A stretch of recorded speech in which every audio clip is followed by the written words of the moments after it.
Well, hello everyone, welcome to Yarkshire Gamers monthly Wargames update, and this time it is for August 2021, and the year really is flying by, but at least we're gaming again, we're getting things done, and there's some new t-shirts, or a t-shirt, there's only one of them, to have a look at as well. So let's see what's been going on down Yorkshire Gamer for the last month. So the first thing from the paint pile, so the lead pile to the painted pile, are these a set of carts, pretty generic really, probably can be used for quite a wide range of history, but I particularly needed them for my Fornovo game, where there was a baggage train by the French that was raided or looted by the Stradiots, fighting for the Italian League. These have come from a variety of sources. So we'll just take this first one here closest to the camera. This is a front rank horse, front rank dray horse. The cart is from Sarissa Precision, that's an MDF cart, and then the baggage is just stuff that I've had lying around in various locations for quite a period of time. There's other stuff in here. This one is mostly front, in fact it's all front rank, this one, bar the barrel and the box in the back, which again is just stuff I've had lying around over the years. The horses are painted in oils with the various horse liver, the horse furniture, etc. is painted with acrylics after the oil has dried. And then we've got some here. There's a water barrel or a wine barrel with an oxen pulling it again. The oxen is from front rank, and this one is a Sarissa Precision wagon as well, or cart. Another one at the back here, fairly long one. I think this is called an engineer's cart, if I remember correctly, from the Sarissa Precision range. And then we've got another Sarissa hay cart with a horse pulling it. And finally, from this little group here, we've got a another cart. This one, the cart is from a front rank, pulled by oxen.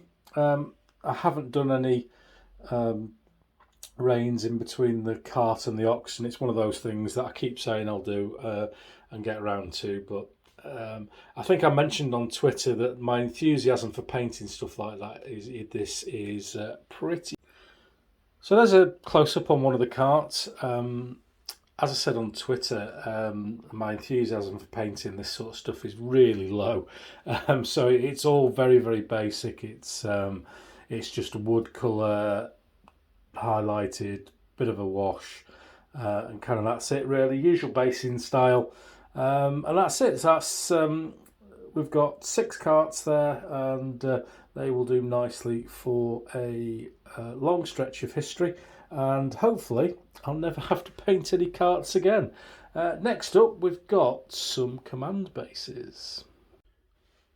So I've done a series of 4 command bases for my Italian Wars stuff, and I've done 3 large command bases which I've not done before. The one that you're looking at now is on a 100mm diameter circular base, and I like to do my command bases on circular bases just because it gives makes your officers stick out across a big table. You can see where your commanders are when you're commanding huge amounts of figures. It makes life a lot easier with them being on a different shape of base, and the size of the base I like to use to represent the level of command of that particular officer. So for Italian Wars, my basic commanders are 2 figures on an 80mm base, and then I've done some of these 100mm bases, and they're going to represent army commanders, or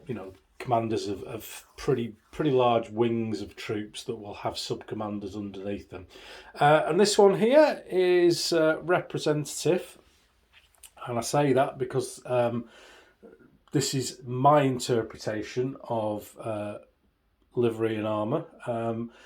This is Cesare Borgia, and one of the more famous people from the Italian wars, and a personal favourite of mine. And this will be my personal command stand for our Italian wars game. So spent a bit of time on it. It's got 4 figures on it, and the main man himself here, Cesare, he is a Steel Fist Miniatures gendarme, but I have used a Perry Miniatures head on him. A lot of there's a couple of large scale models of Cesare available to purchase, and they both use this open face helm. Not convinced, but it's a bit Hollywood, isn't it? And I kind of like that, so I've stuck with it.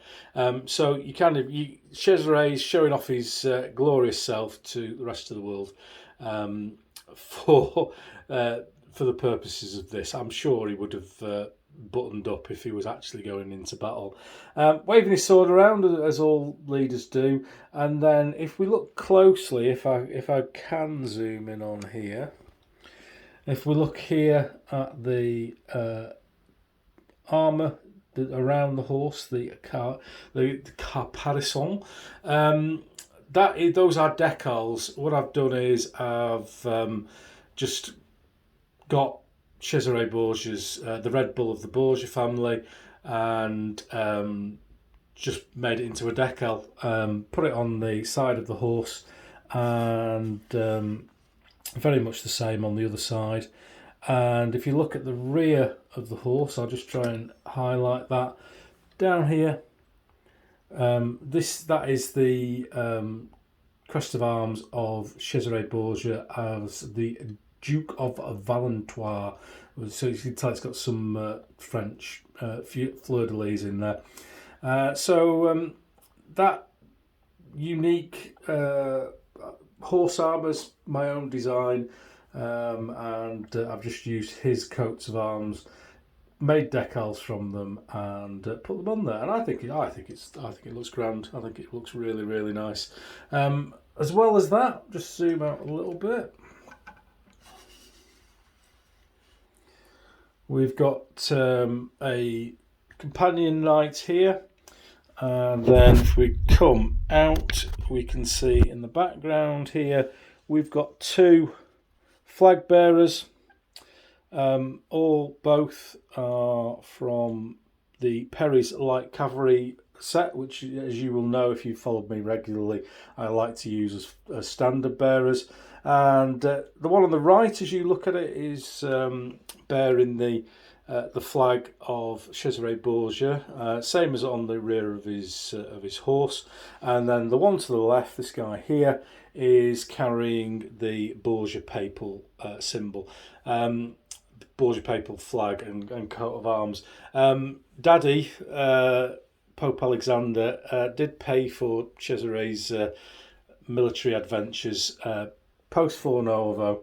The imprezzas, as they were known. So there's Cesare Borgia on his 100mm base, and as I say, that's going to be my command base for future Italian wars.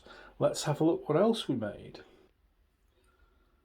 Next up is my command base for Charles VIII, too many Charles, too many Louis, King of France, as he was at the Battle of Fornovo.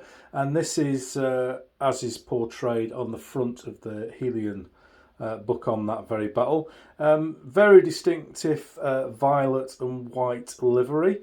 And again, these are Steel Fist miniatures, and they're kind of as they come, really. This guy here is representative of the king, and all I've really done to him is added this plume on top of the horse, and done the violet and white stripes with the golden crosses just by hand. And then we've got two rather lovely foot knights at the front, again from Steel Fist, just done with the violet and white colours. And then we've got this guy here who is flag bearer, and I've been in contact with Pete's Flags, and he is in the process of putting together a flag for Charles, so hopefully we should see that on that command base very soon. And next up, the next command base is again for Fornovo. This is General Gonzaga, who was commander of the Italian League at the battle.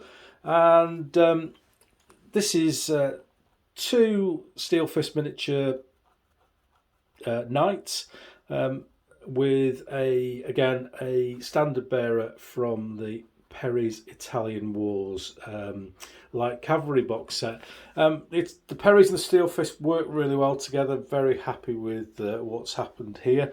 The Gonzaga flag, I think there's a bit of conjecture about whether that's the one he would have used at the battle, but a couple of famous illustrations of the battle have got that flag for Gonzaga, so I've gone with it. And again, this is none of that's commercially available, so I've just printed this and added a tiny bit of shading with paint to get it working.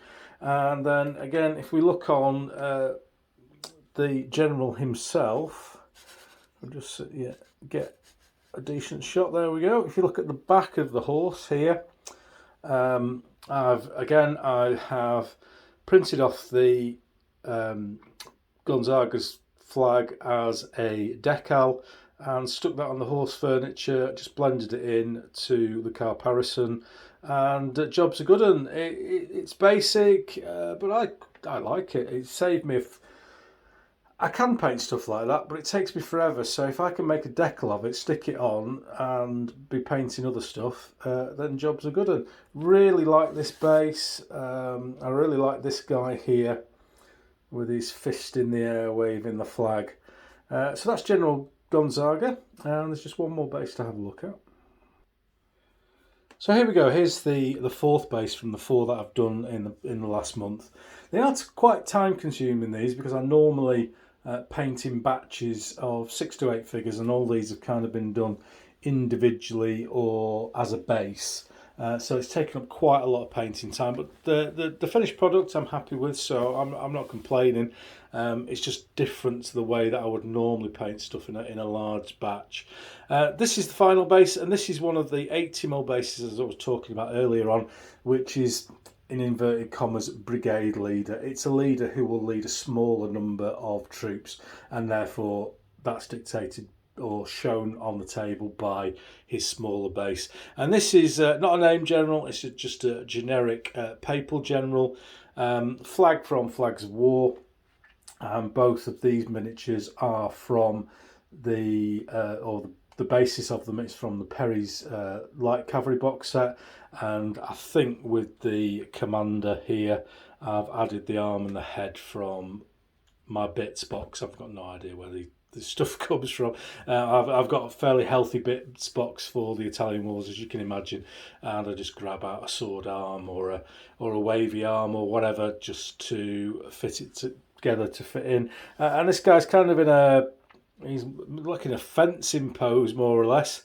But yeah, nice one. I like that. And that's the 4 command bases I have done this month.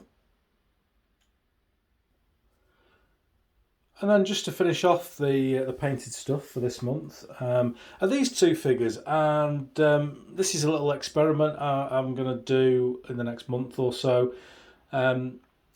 You may remember the Italian spearmen that are on the table here. We'll show you the Fornovo game part 2 in a wee while. But I've got a lot of medieval Agincourt French infantry kicking around, because I'm using the spear arms to make the Italian spearmen for the Italian Wars.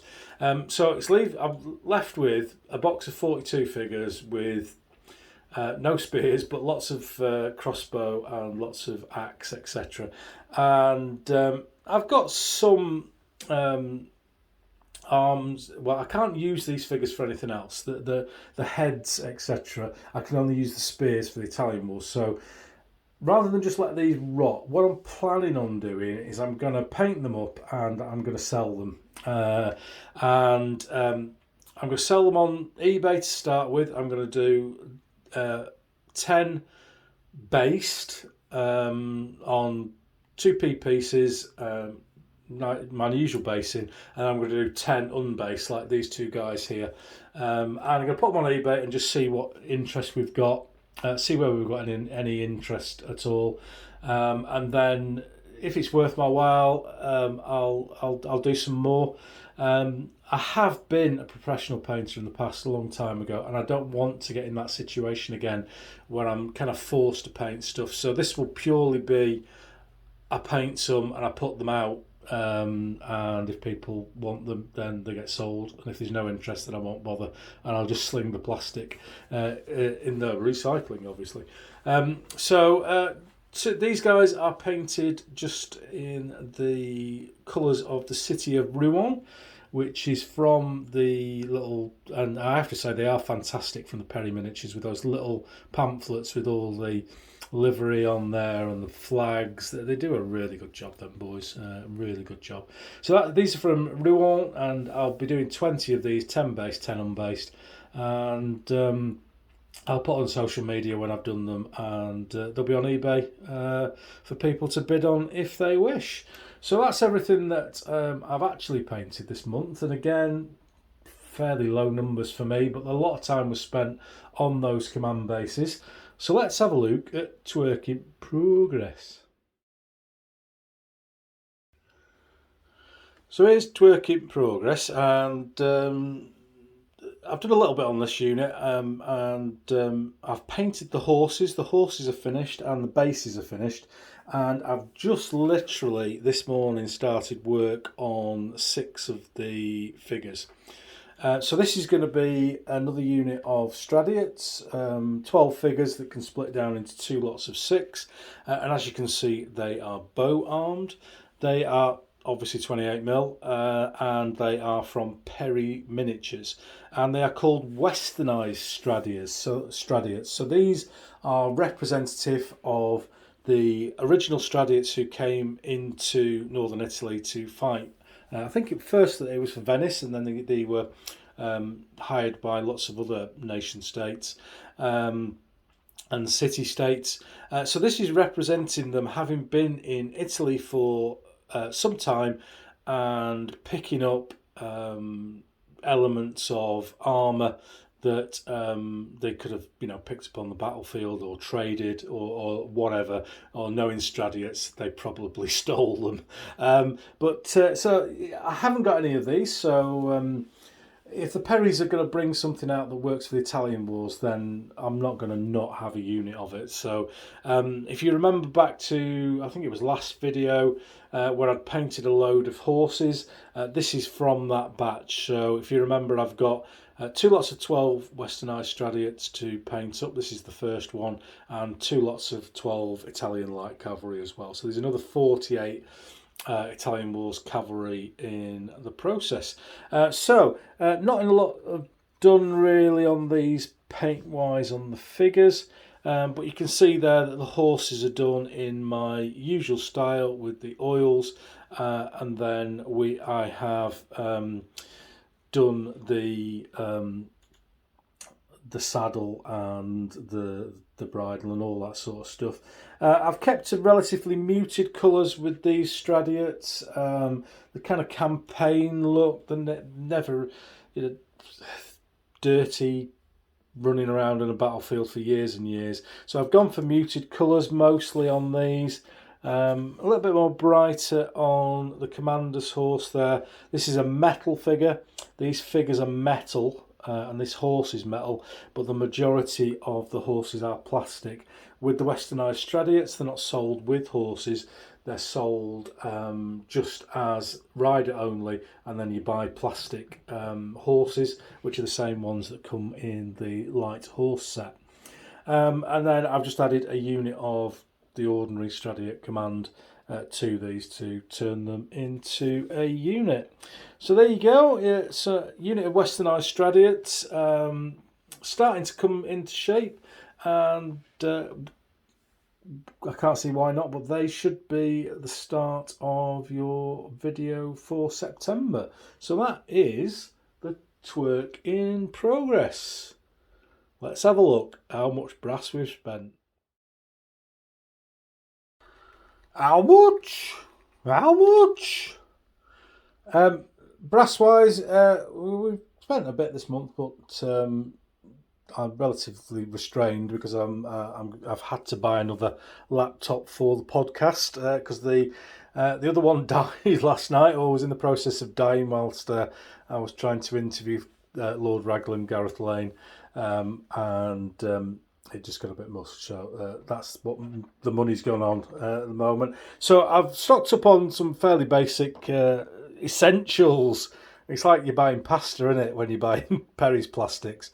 I've just got some basics. Don't shop, love. I've just got some spuds, and that's what I see these as now. The plastic Perry stuff. They're brilliant. Don't get me wrong, but I'll get another box of them. It's only 17 quid or whatever it is I paid for these.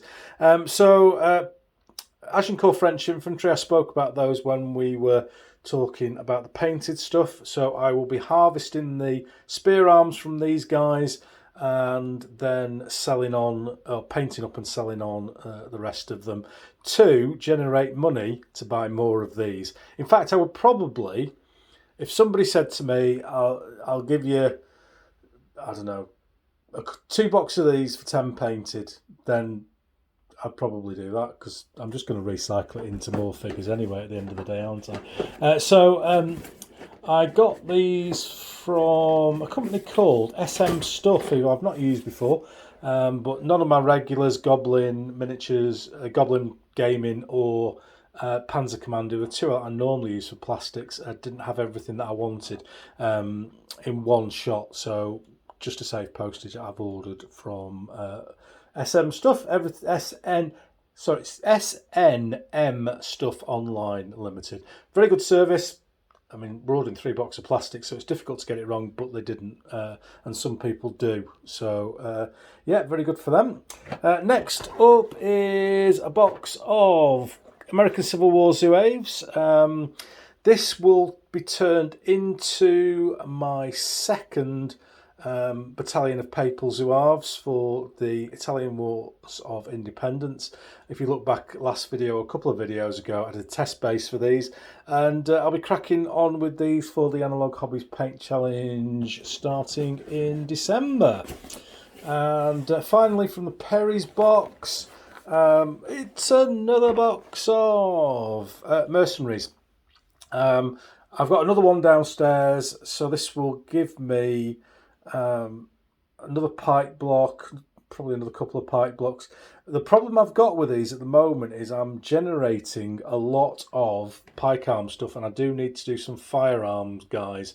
But because I want to do the spear arm stuff, and it's the spear arm bodies that I normally use for the firearms, I'm kind of under on firearm stuff at the moment, but I'm sure we'll catch up eventually. So that's the, in inverted commas, boring everyday plastic stuff that you'll have all seen 1,000 times before. And there's some metal Perrys that you probably haven't seen before. So let's have a look at them. So first up, direct from the Perrys themselves, and who doesn't get a little bit excited when they see one of these little black boxes? They're ace, aren't they? These are ACW 65, and these are going to be the skirmish line for my papal Zouaves, and they are simply the usual gorgeous Perryness. That is ACW Zouaves with kepi, baggy trousers. So this is kind of the look that I'm getting with those ACW Zouave plastic figures, which strangely don't come with kepi heads, which I've used the Steve Barber model for. And then this little pack here that you get has got some lovely usual gorgeous Perry stuff. Guy there biting on his cartridge, and another guy firing, and another guy in the process of loading. Lovely stuff. So that will be a little bit of a skirmish line. I've got 12, 6 for each of the battalions. I might get a few more. Let's see how we go on.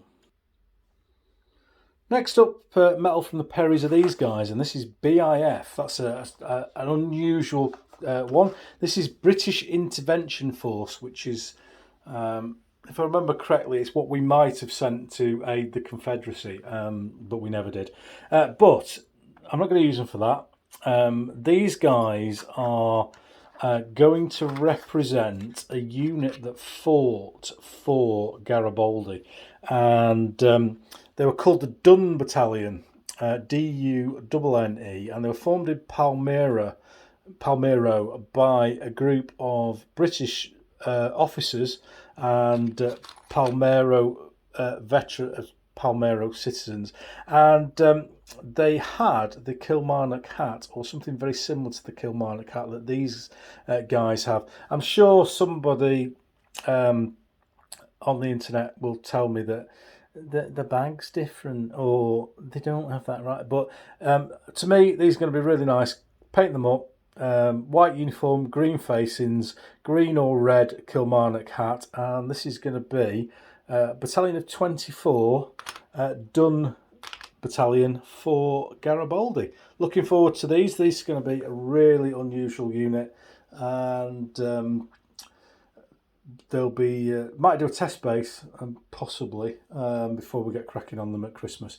But this is adding to the Italian Wars of Independence Garibaldi stuff that you've seen me building, and then we've got one last purchasing this month. So finally we've got these guys in, and these are from a company called Shaco 64, and these are the first figures that I've bought from Europe since Brexit. So I was kind of expecting a customs fee or something like that, but I paid €14 to Shaco 64 for postage, and it's all labelled up right that it's miniature soldiers, etc., and it's just come through, and I've not ended up paying anything extra, and it only took about a week, so no delay, no extra charges. Might have been lucky, but for me that's positive, because the Gringo 40 stuff, which I absolutely love to pieces, the range isn't complete, so I need to pick and choose and get stuff from elsewhere just to bolster out what I want. So I bought from these guys. I've got some guns. The guns are spectacular. They really are lovely, crisp British 6-pounders. Very, very nice they are. And then we've got these guys here, the Garibaldi artillery.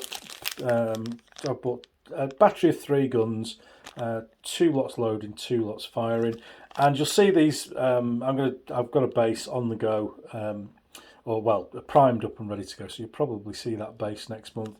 They do look really, really nice, but they are strangely thin. Some of them. And let's see what they look like when they're painted. They look extremely good on the website, on the Shaco 64 website. Recommend you go along and have a look on there. So they do some really, really nice stuff. And just as a test order, I got that battery of guns, and then I've got some generals. This is General Bixio on horseback. And I've got Medici on horseback, and Tuer, and Garibaldi himself. And you can never have too many generals on horseback to make up officer bases. So I'll show you some Shaco 64 painted up next month. But that's it. That's everything that's come in to Yorkshire Game this month. Building up the Italian Wars of Independence, which the paint start is getting closer. We're August now. September, October, November, 3 and a half months and we'll be up and running with that project, and hopefully I'll have done my Italian wars and my Israelis by the time we get to that point. So we've done everything there, and we have had a spot of gaming, so let's have a look what's on the table. I forgot something. And we were talking about how much and things we bought. I'd even put it on the start screen, but I forgot to talk about it. So it is this. I have bought and had embroidered a t-shirt. This is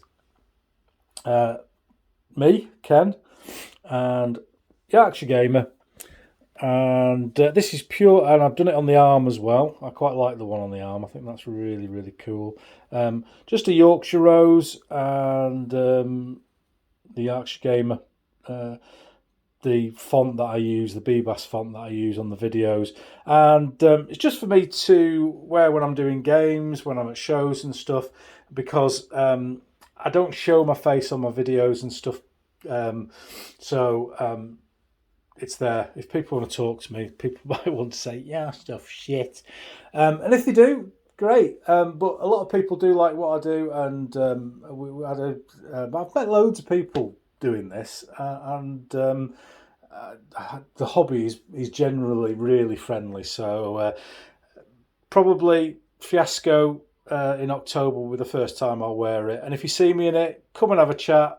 I'm probably going to be putting an Italian Wars game on at Fiasco. I've offered it to the club, so if they want that, then I will be there at Fiasco with the figures that you've just seen. And by all means, come and have a chat, and we will talk about all things Yorkshire Gamer, all things Italian Wars, and great. Lovely. So there we go. Sorry I forgot to mention that. I've got no plans to introduce a Yorkshire Gamer line of clothing, unless people want them, but I really don't think they do. This is for me, and I quite like it. So welcome to On the Front Line, and this month's game is the same as last month's game. It's not the same game, but it is the same game, if that makes any sense. Last month you saw a playthrough of Fornovo just at the end of the game when we'd finished, and reset all the figures, added a few more units just to get a few more figures on the table, and gone again. And this is after a day's play. There was only 3 of us that turned up that day, so we were a bit light on numbers, but we did crack through quite a lot of stuff. And we introduced generals into our Furioso rules, and they worked really, really well, and they've kind of taken it to another level. A couple of other tweaks for the rule set, and I'm going to do a post when we finish this battle in a couple of weeks' time on everything that we've done. So halfway through this game, let's have a look.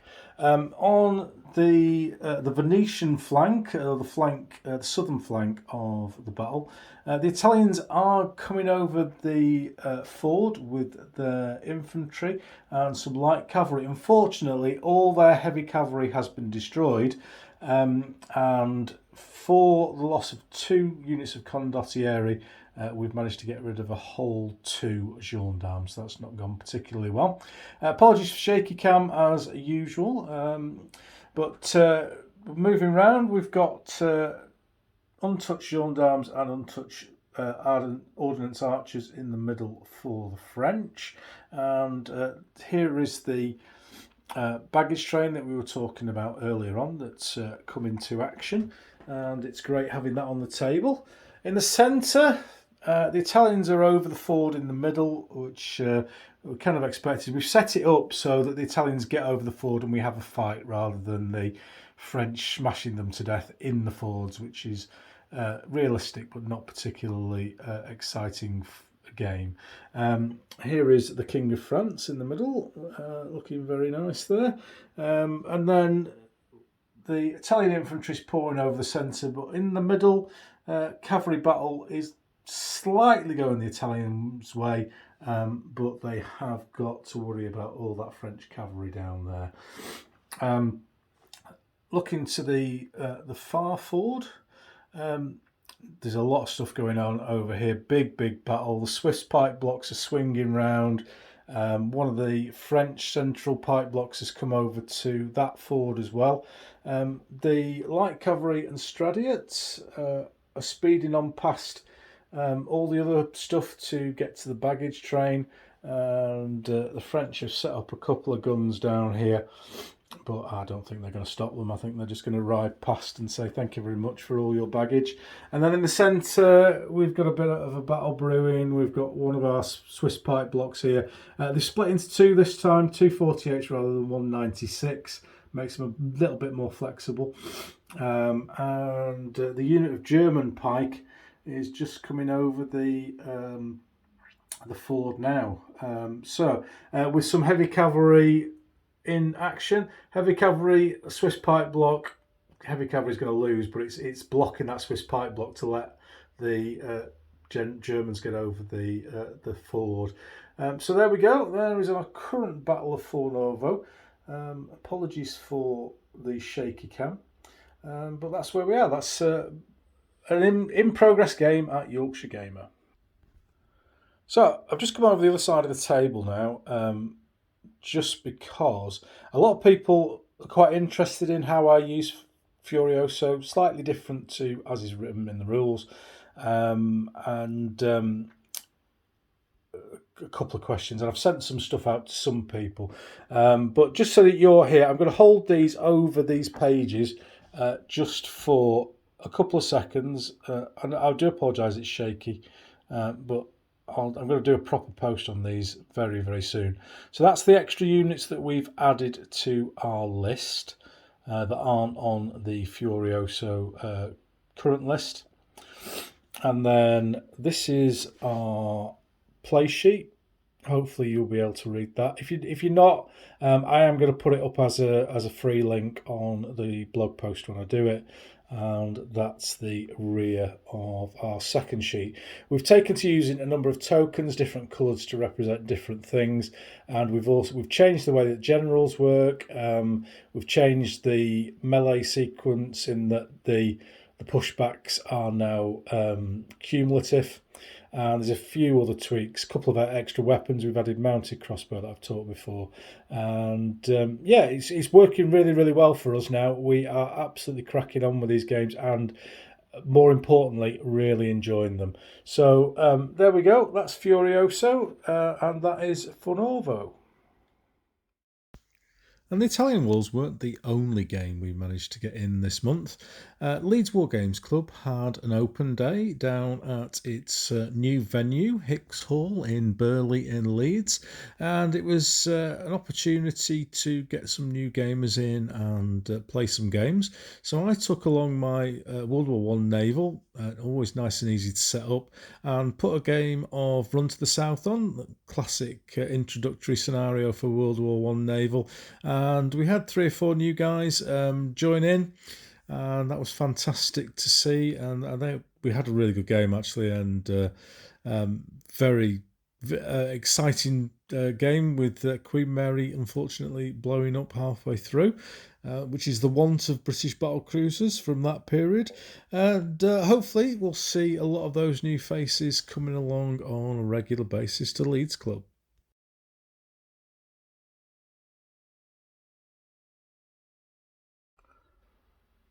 Well, it's that time of the month again where everyone can switch off.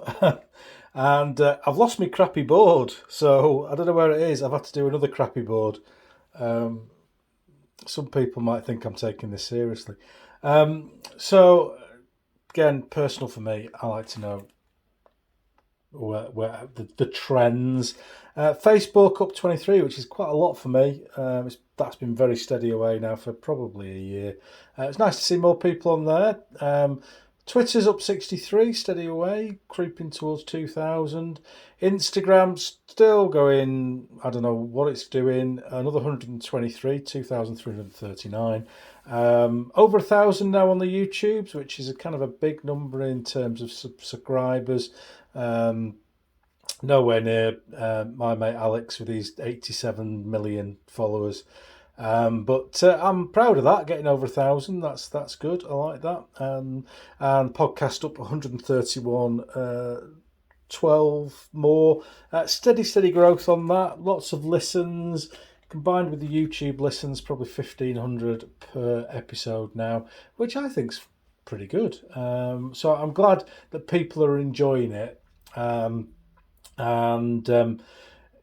I'm producing things that people want to listen to and want to watch, and that's what this is about. It's not about, as somebody on TMP, what a surprise, accused me of chasing likes, which is my latest tutorial is 15mm Israeli modern painting tutorial. If I was chasing likes, I'd be doing German bolt action, mate. Simple as that. I'm sharing my hobby and enjoying it with people, but that's what we expect from TMP, isn't it? We all know, and I shouldn't have gone on there, and I shouldn't have posted, but I did, and the inevitable happened. So there we go. So thank you once again, all the people who follow Yorkshire Gamer, all the people who I am in contact with. It makes my gaming hobby brilliant, and I love it, and it's a fantastic place for everyone to be in, apart from those on TMP. And I'm joking again, somebody will have a go. But thanks a lot, and we'll see where we are next month. So that's all for this month, folks. Thanks again for tuning in. I'll just leave you with Dave the cameraman from Yarkshire TV, filming the latest episode of the Yarkshire TV blockbuster Borgia, the Italian Wars era. And we'll be back next month with more hobby updates from the games room. Thanks again for watching, listening to the podcast. If you can, just an episode with David Marshall of TM Terrain. Fantastic guy. There's going to be a catch-up episode next. And then I'm going to be talking to Robbie Roddis about Peter Gilder, which I'm looking forward to as well. So lots of things to be looking for in the Yorkshire gamer world, and if the only time you see me is or talk to me is on this monthly update, I'll see you next month. See you.